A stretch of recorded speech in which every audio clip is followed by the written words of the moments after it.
Hey, how's it going? Just going pretty well. It has just been very dark all weekend, and we Mm, finally just saw the sun poke through the clouds. And to be honest, when it is dark and sunless, my emotional well-being struggles a little bit. And so mm. seeing the sun poke through the clouds is just thrilling me right now. And yeah, wow. So it is going to be sunless in my neck of the woods for about 6 months. And as much as I want you to move to Oregon, seasonal affective disorder is a real thing, and people around here really have to work their way through the long, dark 6 month slog of late fall, winter, early spring. Yeah. No, it's tough. I mean, I've got a light box. It genuinely helps. I'll start taking vitamins here now that we're into this season that have like vitamin D in them and all those kinds of things. But man, I am just glad when the sun comes back. But Yeah, yeah. how about you? How are you doing? I am glad to be on my weekend. Yeah. I think I've said that a lot lately. I think I've just been working a lot. So I'm glad to be on my weekend. I've got podcasting with you today and then a little bit of prep for the sermon prep team for my church and then my own sermon prep because I'm going to be preaching at another church in a couple of weeks. So it's all, and then I'm just going to pick up my son and go to the gym. So it's going to be a good day. Awesome. That sounds great. Yeah. But I'm excited for this conversation. Yes, I was reading a book I mentioned a while back, and I want to get a chance to talk about it with you. So, this is Dane Ortland's book, Gentle and Lowly. It was recommended to me by one of the folks who follows us on Threads, and Hmm. I am so grateful because it is a phenomenal book. And I am super excited to kind of dig into it. But before digging into it, I have to kind of set it up by explaining the category of book. Okay. Yeah, because when I go to a book, normally I'm looking for the book to inspire me to think new and different thoughts. Does that make sense? Yeah. Like I am also currently reading Michael Gorman's Cruciformity, which is his sort of Oh, theology of Paul, yeah. and it is brilliant and beautiful and inspiring. It's just amazing. Have you read this? I have read parts of it. I have never like sat down and read the whole book. I have perused it for papers that I've written, but no, I've not read it in its entirety, and I'm dying to. Oh, it's so good. And it really kind of connects well with the Revelation series we did last year in terms of themes. So it's been a really wonderful read. But that is one kind of book, new and different thoughts, helping me see God or the world differently. Dane Ortland's book is a different kind of book than that. This is a book that is helping me to think more about a topic that I already know a lot of the information, but it doesn't feel like it's gotten worked out into my day to day life. Yeah, in some ways, those kinds of books are more challenging because I find myself in one of two responses with those types of books. Either on the one side, I don't give it the time that it deserves, and I go, yeah, yeah, yeah, yeah. I already know. I already know. I already know. Okay, thank you for a Hmm. book that tells me nothing I didn't already know. Or I let it sink in and I go, oh man, I do not live in light of that. And it's almost like defeating to read. And so either way, I haven't had like just a good, not, I don't know. It's rare for me to have a good, healthy response to a book like that. Well, and I'll be honest, I lean into the second of those two responses. This is very much why I wanted to have a conversation about this. Hmm. Sometimes I read a book that's in this. So I'm going to call this genre of book meditative, Okay. right? This is, in my head, that's kind of what I call these are meditations on a topic. And when I read a book that's meditative, I often have the first response you talked about. I kind of just get bored with it and dismiss it and burn through it as quick as I can. And then if I don't do that, I think my response is, oh, now what do I do? Like, I can feel the need for it, and yet just reading the book was not adequate. And so that is exactly why I want to have a conversation about this topic today and this book today. Okay. Because this is the kind of book that I think is not just important, wildly important. And yet, it is a topic that I have tried to grab onto for much of my adult relationship with God and still feel like I am wrestling to do well or to engage with wholeheartedly. Hmm. Well, I'm super intrigued by that lead up because the title Gentle and Lowly doesn't give much away, in my opinion. Like, I'm eager to find out what you're going to say next because gentle and lowly doesn't seem on its surface like something of that big of significance. Yeah, absolutely. And so let me dive in, and periodically I'm going to pause and say, okay, what the heck do we do with this? Okay. That's kind of the approach I want to take here. But so here's the idea. I think that this is a series of sermons. I think Ortlund is a pastor. I think this is a series of sermons that got turned into a book. And the first chapter, each chapter being one of the sermons. And the first chapter really sets the stage. He starts off by saying, and I think this is fascinating. He says, there aren't many times when Jesus tears back the curtain and allows us to see straight into his heart and know the nature of his heart. But one of those places is Matthew 11:28-30, where it says, come to me, all who labor and are heavy laden, and I will give you rest. Take my yoke upon you and learn from me, for I am gentle and lowly in heart, and you will find rest for your souls.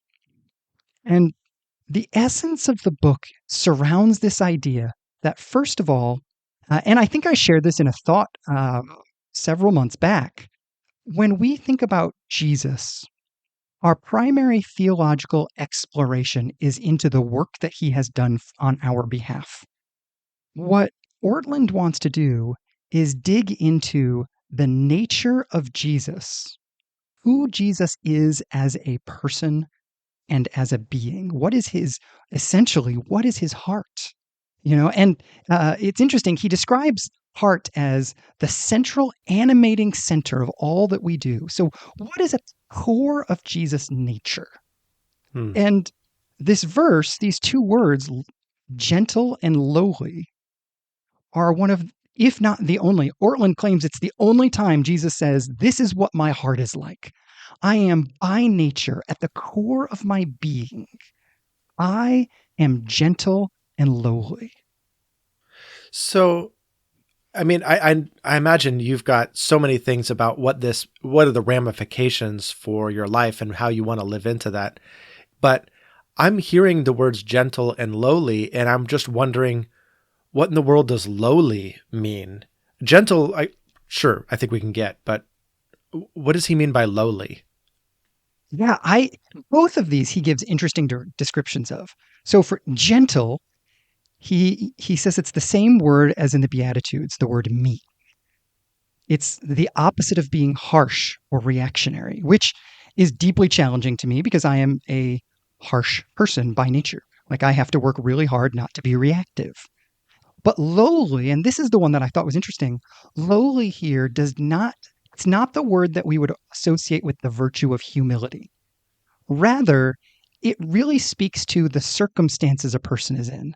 This is a person who has been sort of thrust down or pressed down. And when Ortlund is trying to summarize what this word really means, he says it means that Jesus is accessible. Hmm. like a man of the people kind of thing? Yeah, I think that's exactly right. This is somebody who is not looking down their nose at you. This is somebody who, when Jesus is hanging out with tax collectors and sinners, he feels fully comfortable at home himself because that is naturally where he is gravitating towards. It's interesting the timing of that, because I was trying to think of like what it means to be cast down or in a lowly position. And I was thinking about he didn't consider equality with God something to be grasped, but he made himself nothing, emptying himself and taking on the form of a servant. And I was thinking, okay, so this is just Jesus, stepping down from his exalted position in heaven and becoming a human. And that is lowly. But then you took it even further. So that was what was in my head. And then you said, he's comfortable with tax collectors and sinners. And I thought, oh, he's not just God stepping in as a human. He's a human willing to be with the least loved humans on the planet. Yeah, exactly. Well, and this is where, as Ortlund goes on to build what this means, one of the points he makes in the next chapter is that we often think of compassion as an interruption of Jesus' nature, right? Like he's normal. And this is, I think, one of my first questions here is, what is your instinctive assumption about Jesus' nature? Like, how is Jesus reacting? Is such an interesting question if we can answer it authentically. And I know for me, if I think of Jesus as anything, I think of him as either aloof or aggravated, right? Like, I think not theologically, right? Like, I'm not trying to say I think that Jesus is an angry person, but I definitely think Jesus has to work at being kind. And this is exactly it. When Jesus is accessing his compassion or mercy, or when I have to access his compassion or mercy, this is one of the analogies that Ortlund uses. He says, should we draw on the mercy of Christ cautiously, in a measured way, as if it were an oxygen tank that might run out? Or shall we withdraw on it lavishly? Mm. When I look at the way I respond to God, often I think I treat God's mercy, Christ's mercy, like it were an oxygen tank. And I better save as much for later because I might need it. Yeah. It makes me think of, the concept was introduced to me by somebody, and I don't know who. But when Jesus is responding to the Pharisees, he is responding out of love and not out of aggravation. Because if there were anybody on the planet that was by nature most closely theologically aligned with Jesus, it would have been the Pharisees. They're the ones desiring the kingdom of God to come and believing that the way to do that is to live into a life of holiness. And they're just so misguided about it that maybe Jesus isn't responding in aggravation to the Pharisees. He's responding in love and in gentleness and an invitation to say, guys, read the scriptures again. Go back and look. This is all right there. You guys know this stuff. You just aren't willing to see it. And I have appreciated that approach, and the jury's out for me in terms of like, is that what Jesus is saying? But I think what it shows me is that a printed word has no tone. And we apply a tone of voice to Jesus's words, whether we want to or not. And when we read those printed words and the things that he said or did, we assume a tone or a manner in which he did them. And we may well be wrong about that tone or that manner. Absolutely. No, I had this experience with someone who was not a native English speaker. This was maybe 5 or 10 years ago. I was speaking about the phrase that Jesus used and really wrestling with the phrase that Jesus used, "Oh, you of little faith," Mm. which again, I hear as I have run out of patience with you. Come on, you people. And this person who was a native Spanish speaker from South America or Central America somewhere, she was saying, "Oh, that's so weird that you hear it that way because when it translates into Spanish, it sounds far more like a sort of teasing pet name." Yeah. Which is the way it reads in Greek too, because it doesn't say, "Oh, ye of little faith." It just says little faiths. I mean, and it's the plural form of little faith. And that's it. It doesn't say you of anything at all. It just little faiths. And so I totally see. I think Spanish probably has the better translation. Yeah. And so I think you're spot on right. And even I've wondered if sometimes Jesus' closeness with the Pharisees, even if he is getting frustrated with them, if it doesn't come out of a sense of connection rather than a sense of disconnect. I am, Sure. when I think someone can be convinced, I have very specific opinions on in the political sphere. When someone is in my camp on or 90% of things and diverges from me on a political thing, it drives me crazy. And I'm like, what is wrong with you? But when I don't agree with somebody on anything and they diverge from that same exact political point, I'm just like, oh yeah, that's just you. Yeah, I have zero interest. I don't care. Whatever. Do whatever you're going to do. Sometimes it's the closer we are to people that the more that our heart is sort of pricked by disconnect, which this is not my thought originally. You were saying you didn't remember who introduced you to this. I remember who introduced me to this thought about Jesus and the Pharisees. And it was our professor, Dr. Reeves. I wondered.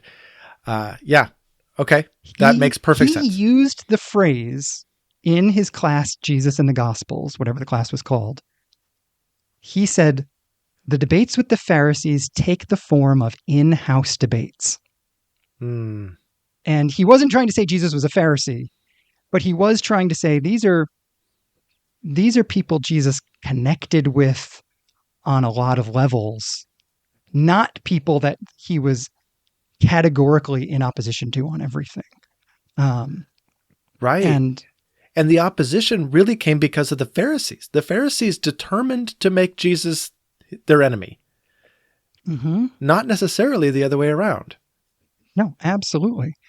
And if we just hold on to this relationship, it's such an interesting background because Ortland's book, he wants to say that the gentle and lowly Jesus, the Jesus who is compassionate and he talks about the word compassion, talks about how it really means from like your deepest organs, from your bowels.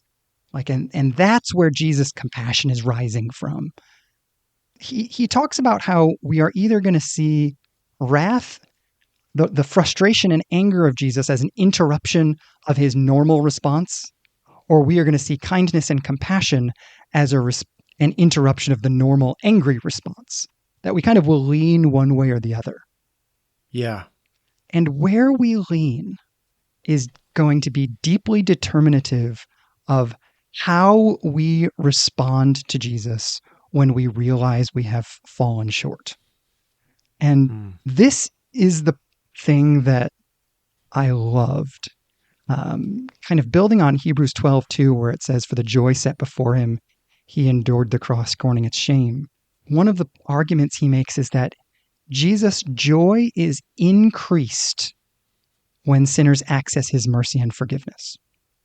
He doesn't kind of erode his patience with us doesn't erode. Instead, he is delighted when we access his mercy and forgiveness. Wow. Okay. This is so cool. So, uh, boy, this is going to take a second to unpack. This really impacts some things that we were talking about last night.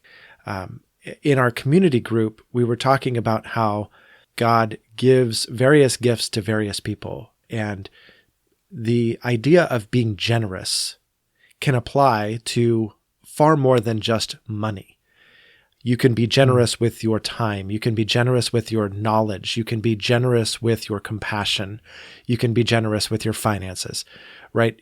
This idea of generosity, and whatever we have in abundance, we want to be able to give generously out of that. And so, and not to say that you should not also give money even when you don't have an abundance, like, or to give any of those things when you don't have an abundance of them. But just talking about how we all are rich in something. And my youngest son was really struck by that conversation. And so we continued that conversation as we got home. And we were talking about how some people just have an extreme amount of joy in giving out of their abundance, whether that's financial riches, whether that's an overflow of knowledge and study that they want to share with the world, or they love to be compassionate toward people. Like, they're just so joyful to be able to give what they have and to be needed in that way. You know, one small example, my oldest son, is about to get a raise at work, and he was like, "Hey, so I bought a car, and now I'm about to get a raise, and I need to readjust my finances. And Dad, I would love if you would help me set a really good budget, a new budget based on all of these new parameters." And I was so honored that he asked me that. I've got some experience at budgeting, and anyway, he wanted to draw on that. And so anyway, I guess all of that leads me to react to your statement about how God is joyful at us accessing his grace and mercy and forgiveness. That's what he has in abundance. He is so ready to give that. He is joyful about that. That's a cool thing. It really is. And I suspect this is, at least for me, difficult to think about, because forgiveness and mercy are something that I seldom see in abundance. You know, Jesus once said, "He who is forgiven much forgives much." In my world, at least, the people who are forgiven much tend to forgive much and become codependent. Huh. And seeing healthy, generous forgiveness, I don't know that I can think of a lot of firsthand models of what that looks like. And Jesus, of course, is this perfect model of it, but it definitely isn't something that feels familiar to me. Yeah, I mean, this is your experience with working in the inner city coming through here, because I don't know that I have the same models of what it means for somebody to be forgiven much and then become codependent. I see how that would play out in the context that you have surrounded yourself in, but I can't personally relate to it. That makes a ton of sense. Yeah, it's just, and I hadn't thought about that, but you're absolutely right, because my initial mental models for this are, I mean, I have known people who have been forgiven much. One of the things I love about going to church with people who are recovering addicts and coming out of prison and things like that is that, man, they know to their core that they are sinners, and they are reveling in the forgiveness of God. And it is amazing. But man, if they are not discipled well, it becomes unhealthy when they try to be a conduit of that grace. Yeah, well, I mean, I think that gets to, one of Paul's points, like, hey, we should not be putting people in a position of leadership too soon here. because, I mean, in his example, he was saying they could get, haughty or boastful about it. But I think there's a host of detrimental things that could happen when we promote somebody a little too soon. We need to let the transformative work of the gospel take its course in somebody before we talk about promoting them to a position of leadership. Yeah, I would even broaden that out to say not just promoting them to leadership, but even spotlighting them. One of the things that was interesting, we would often, at both churches I was at, we would use testimonies as a way of sharing what God was doing. But putting somebody in the spotlight complicated their lives when they weren't healthy enough. And that was interesting to watch. Hmm. It was just very complicated. But Hmm. so for all of that, this idea that Jesus, I mean, think for a moment, one of the questions he asks later on that I think just is so salient here is, how do you think about Jesus' attitude toward that dark pocket of your life that only you know? Hmm. My gut response when I sin is not to run to Jesus. Yeah, that's where the initial part of our conversation really hits home for me. This idea of Jesus not just being gentle, but also lowly and comfortable with tax collectors and sinners. This is a safe person to expose those hidden recesses of our heart to. Yeah. And my suspicion, and I don't know that I have Bible verses for this, but my suspicion is that you discover he's safe after you take the risk, not before. Mm. It's not like I have to convince myself he's safe so that the next time I sin, I run to him. The next time I sin, the next time I'm afraid or fearful or whatever, I think that my gut response is going to be just like Adam and Eve, hide in the garden. And if I want to grow in an experiential knowledge of his safety, his lowliness and gentleness, I'm going to have to acknowledge that it doesn't seem natural to me to run to him. And then I'm going to have to do it anyway. Yeah, it makes me think of, have you read Dr. Reeves's book, Spirituality According to John? I have not. I have not. It's always been on my list, and I had to think for a moment.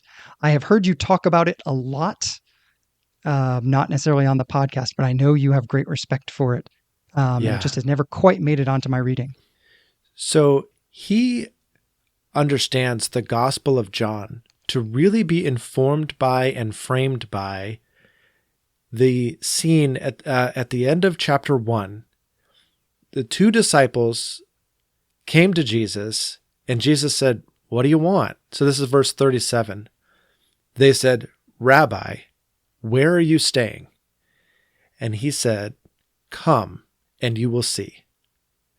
And it's this "come and you will see" motif that echoes throughout John, because what John is doing is just saying, let me lay bare Jesus' life and ministry. Let me just show you who Jesus is. But in order to find out, you have to just come and see. And I think that's what you're saying as well. Like, you have to just put yourself out there and then you discover he's trustworthy. Or you have to come and see and then you will discover that he is the Messiah. You have to just come and see. You have to be discipled by him. You have to live with him. That's the first step. It's the only step. Everything else makes sense after that. Yeah, absolutely.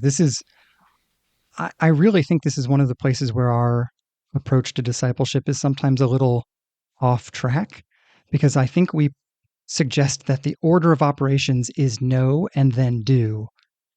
And I think in reality, it is do and then know. Mm. You have to try it. Taste and see, come and see. This is the biblical model, is you develop experiential knowledge by experiencing. Yeah. Yeah, exactly. And that's hard. And it's interesting, I started off saying I wanted to talk about this book because there's more to it that I want to wrestle with. And I think for me, this is the piece that I really feel the need for, is the need to look for moments when I want to run or hide Mm. or do something else, right? Like the less strong version of this is there are a host of moments when I could spend time with God and I would rather scroll through threads, or I would rather watch a video on YouTube. And there's nothing wrong with those things. But what have I not tasted and not seen if those things seem equally appealing to God? And I don't know, maybe this is a piece of what you're saying, but I'm picturing all of the times in the Bible where you had to do in order to see, like this come and see idea. But the one that's standing out to me is the moment where the Israelites had to march around the city of Jericho, and they had to get up the next day and they had to do it again. And they had to get up the next day and they had to do it again and again and again. And then when they're all worn out, then they've got to go do it 7 times. And you're going, oh my gosh, how many loops around this darn city are we going to make? And after I'm all worn out, I got to do it 7 times in one day. Just the exhaustion, like that's a lot of commitment to this idea of come and see. It's not as though they got to just come and immediately see. They had to come That's a good point. and come and come and come. And eventually they saw the miraculous, but it didn't happen overnight. Oh man, I think that's a great point. I think in my deeply transactional approach to relating with God, I think I sometimes want to come and see quickly. And when I come quickly and don't see quickly, I feel like I've done my part. And now I've got proof that it didn't work. Yeah. And Yeah. really what needed to happen is I needed to keep coming, because I don't get to define the timeline. Yeah. And experiencing is a slow, especially relational experiencing, is a slow journey. Well, and that's where this idea of Jesus being lowly is sticking with me. Jesus is in the daily slowness. That's a lowly thing to be in. That's a man of the people, present to our lives in the nitty-gritty kind of experience where it's not going to be every day as a transcendent moment. It's slow, it's real, and it builds over time. To me, gentle and lowly is different than majestic and flashy. Yeah. I came away from reading this book thinking, Jesus, you are so appealing. And there is so much more to knowing you than I've experienced and known. And I want to know you more.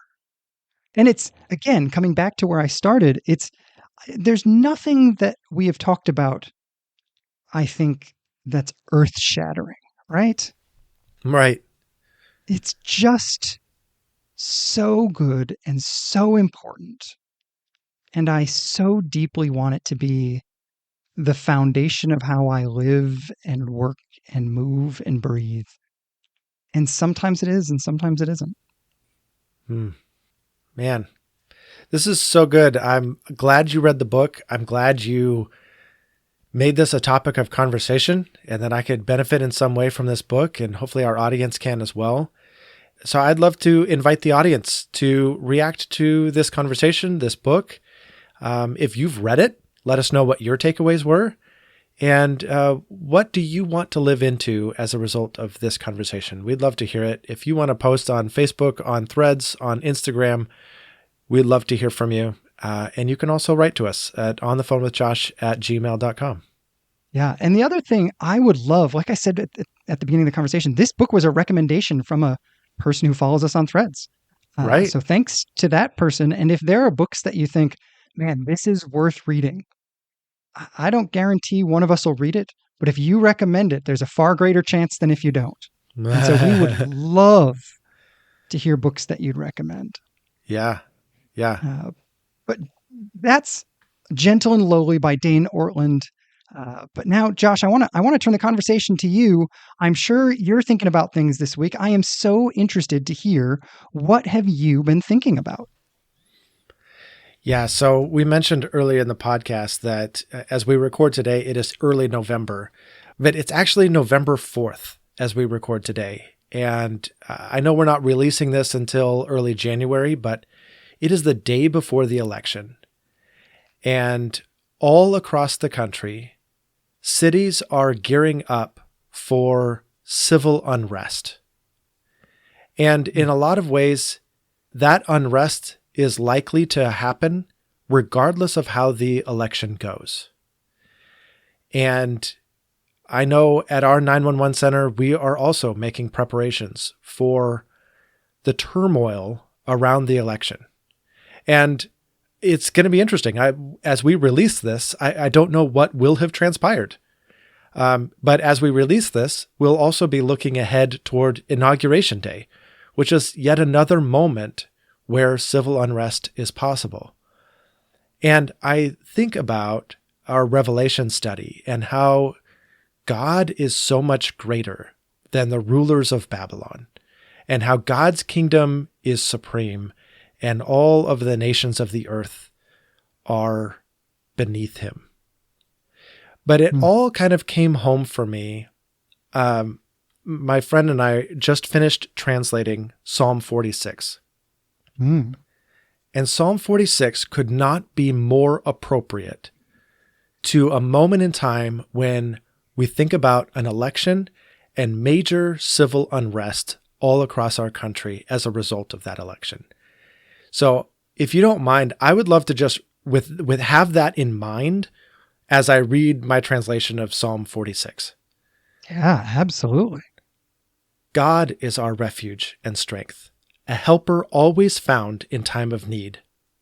Therefore, we will not fear when the earth shakes and the mountains totter into the heart of the sea. Though its waters roar and foam and the mountains quake at its rising. Selah. There is a river whose streams make glad the city of God, the holy dwelling place of the Most High. God is in the city. The city will not be shaken. God helps the city at the break of dawn. The nations were in turmoil. The kingdoms tottered. He gave forth his voice, and the earth melted. Yahweh of hosts is with us. The God of Jacob is our refuge. Selah. Come, behold Yahweh's deeds, who has caused desolations on the earth. He puts an end to wars until the end of the earth.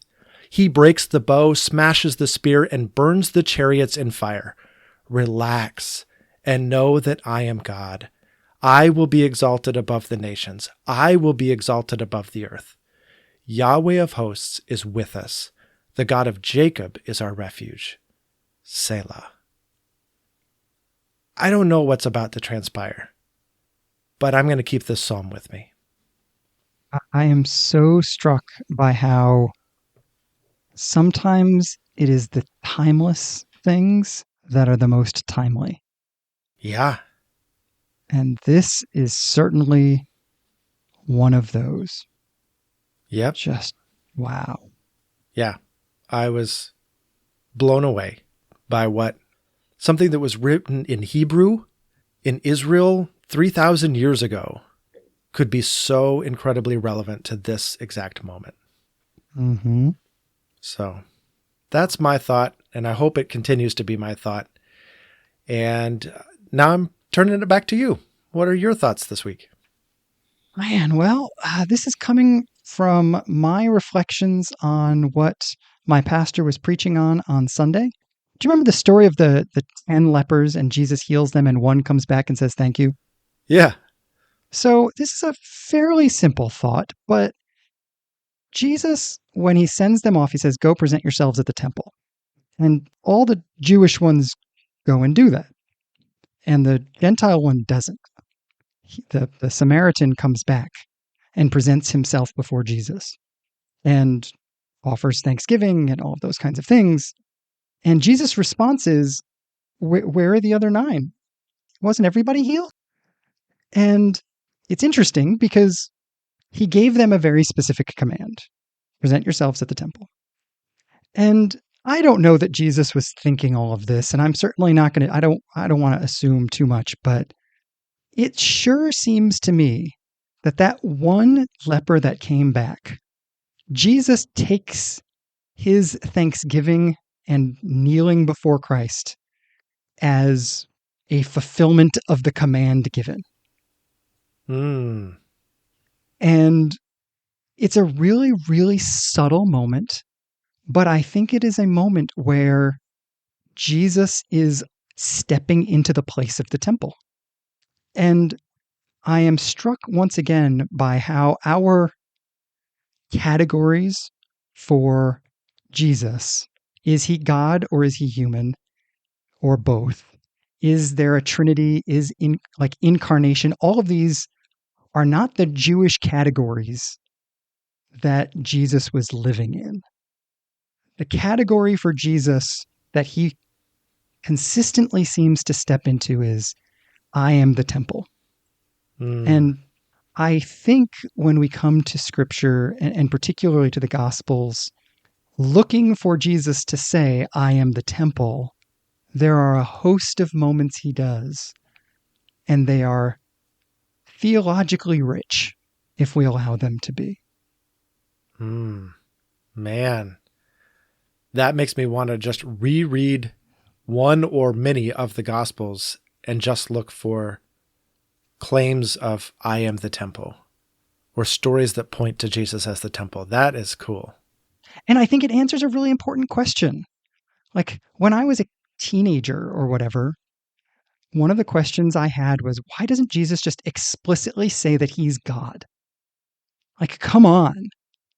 We make this one of the absolute essentials of our faith. And Jesus says it, but in all these kind of cockeyed ways. And more as I get older, I start to think maybe if we're not getting the right answer from Jesus, we're not asking the right question. So I shouldn't be looking for how does he answer my question? I should be asking, what question does he answer? And the question he's answering in who am I is, I'm the temple, which is a very Jewish way of saying, I am the presence of God on earth. Yeah. That's my thought. Man, sometimes I feel like these thoughts are so good. I just want to sit with them. And then we break it all. We just smash it to pieces by saying, okay, let's make a hard left. Let's do a Which Josh question and end the episode. But it's fun. It is fun. It is fun. And I'm actually intrigued by this one, which Josh has family who came through Ellis Island. And this is not me, so now I want to know more about this. Yeah, so all of my great-grandparents were immigrants in every direction. So I am from the United States only back to my grandparents. Okay. My great-grandparents came from Sweden, Italy, Canada, and Poland. And at least the Polish immigrants came through Ellis Island. And I know this because I have a very weird last name. And if you ever see my last name, it is virtually impossible to pronounce. What's awesome about it is that some guy at Ellis Island decided this was how to Americanize my last name. This is not the original Polish spelling. This is what the guy who clearly had been drinking at Ellis Island, he decided, oh, I know how to write that in English, in American, and it's horrible. And so I know every single person with my last name in the whole world because it started with my great grandparents. They got this weird last name from the drunk guy at Ellis Island. And so, first of all, it means everybody who has my last name, we all kind of know each other, at least to some degree. But second of all, I just, it's so like, really? That's how you'd spell it? I don't That understand. is awesome. Wow. Yeah. I mean, I know you're making a joke about the fact that the person was drunk, but I think the the more probable explanation is that the guy was just so dismissive of your great grandparents and their national origin and their spelling and their heritage and whatever, and was just like, yeah, whatever. I'm going to spell it the way it makes sense to me. It really just doesn't even matter, and just moves these people along. Like there's just probably some arrogance and cultural arrogance involved, and it probably wasn't intoxication, which is worse. Yes, you're absolutely right. You're absolutely right. That's almost certainly exactly what happened. They were just illiterate foreigners. Who knows what they were? They literally could have been doctors and lawyers. But as far as that guy at Ellis Island was concerned, they were illiterate foreigners. So he was going to write down whatever he felt like writing down because he didn't have time. Yeah. Yeah. So that choice he made has been with me for my entire life, as it was for my father and his father before him for their entire lives. Yeah. Wow. So there you go. I have family that came through Ellis Island. Yeah. Yeah, you do. Awesome. Well, this has been a great conversation today. I really appreciated it. Yeah. Thank you for letting me process this out. This is exactly why I love these kind of conversations. It just gives me the space to take knowledge and stew on it and let it kind of work its way in a little bit, which is helpful. Yeah, for sure. For sure. All right. Well, I'm looking forward to another conversation again next week. All right. I'll talk to you then. All right.